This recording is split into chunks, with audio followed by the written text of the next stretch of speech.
Look at that. Look at that. An Exacta VX1000. I love it. I'm so excited about this one too. Thanks, Mike.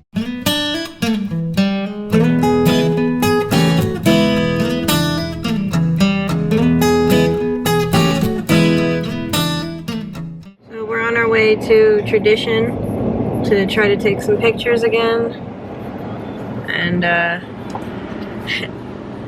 it's officially winter, folks. That's a cold front for us. 86 degrees, woo! I'm freezing. Now I'm gonna try out the Nikon S2 that Mike Ekman lent me. So brought the Sekonic to meter.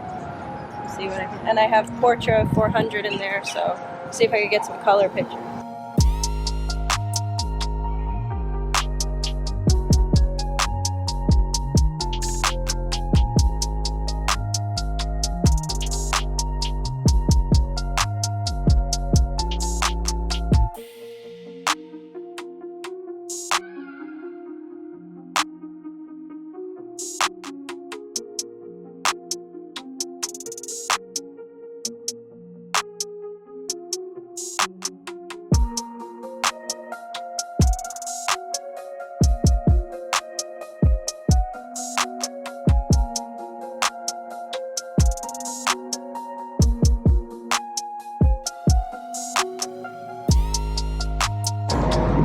Let's go to another location.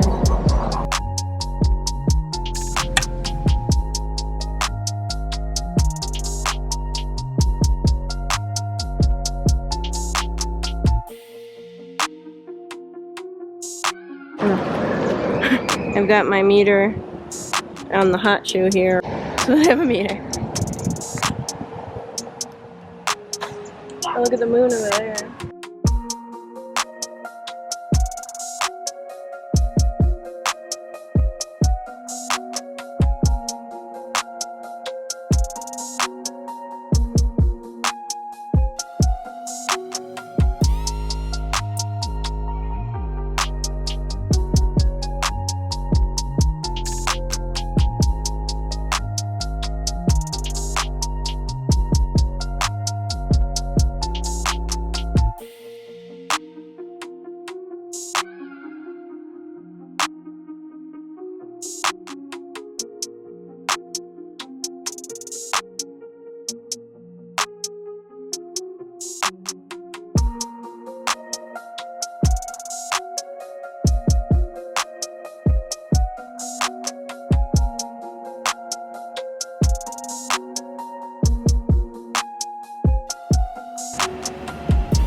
Welcome back, guys. So that footage that you just saw was on an outing I took to test out the Nikon S2. You might also recognize the footage from the Canon FTB video.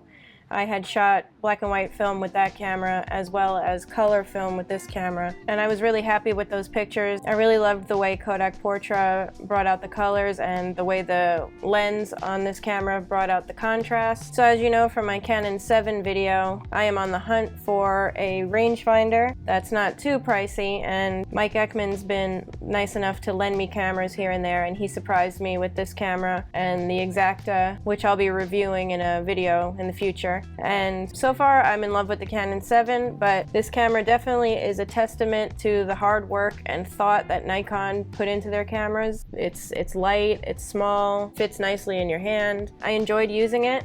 But let's get to the features of the camera. Let's talk a little bit about it. So Nikon made this camera in 1954, and at the time it was competing with the Leica M3, and it was kind of lagging behind. It didn't have as many features as the Leica, and Nikon didn't really catch up with Leica until the Nikon SP, and then of course when they came out with the Nikon F, which was their first SLR. Even so, the Nikon S2 was one of the best-selling cameras for Nikon at the time. It sold over 56,000 copies, so they still did pretty well. And that was because the Nikon S2 had a lot to offer.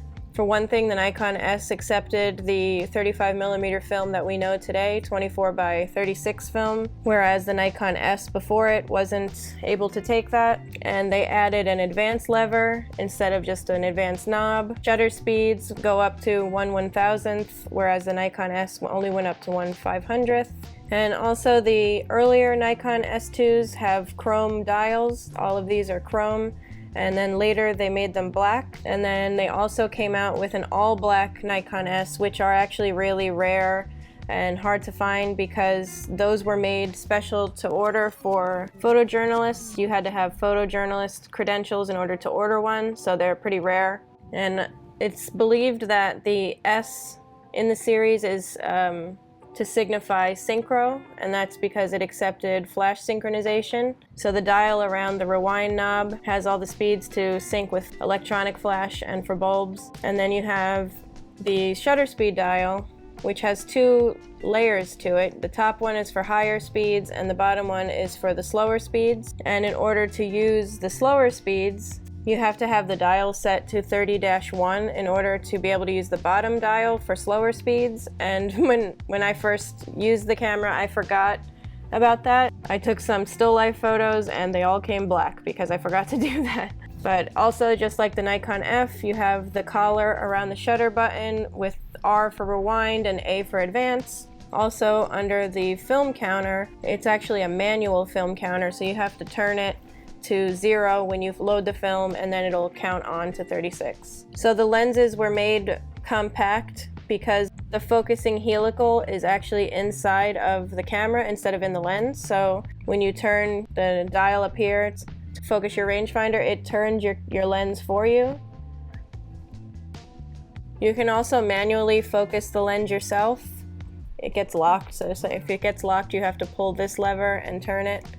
But you can focus this way if you want, but I found when I would go to focus the lens, I would accidentally turn my aperture ring, so you might want to be careful with that. It's probably better to just use this up here.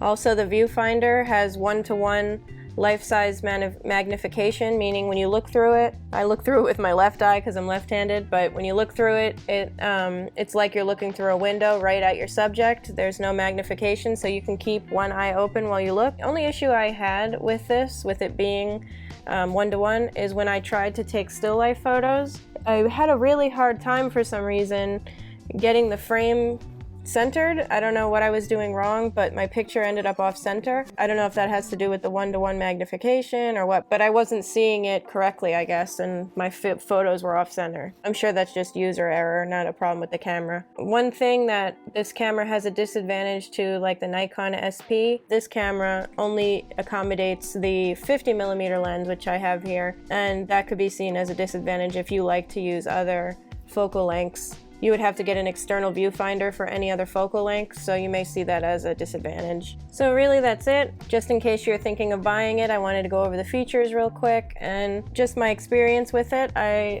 really enjoyed using it. Again, like I said, it's really small, it's easy to use, it's easy to reach everything. I love the lens. It adds contrast to your pictures because of the coating. I paired it up with Kodak Tri-X a lot because of that. I wanted to get real contrasty pictures, and I actually really enjoyed the results that I got. So that's it for my review. I hope you guys enjoyed this. I'll leave you with some more pictures that I've taken with the camera, and my next review will probably be of the Exacta, and that way I can send these back to Mike. But thanks again, Mike, for lending these to me. I really appreciate it. I really enjoyed using this camera. I hope you guys enjoyed this review. If you did, please hit that thumbs up. Please don't forget to hit the subscribe button. And until next time, stay motivated and keep shooting.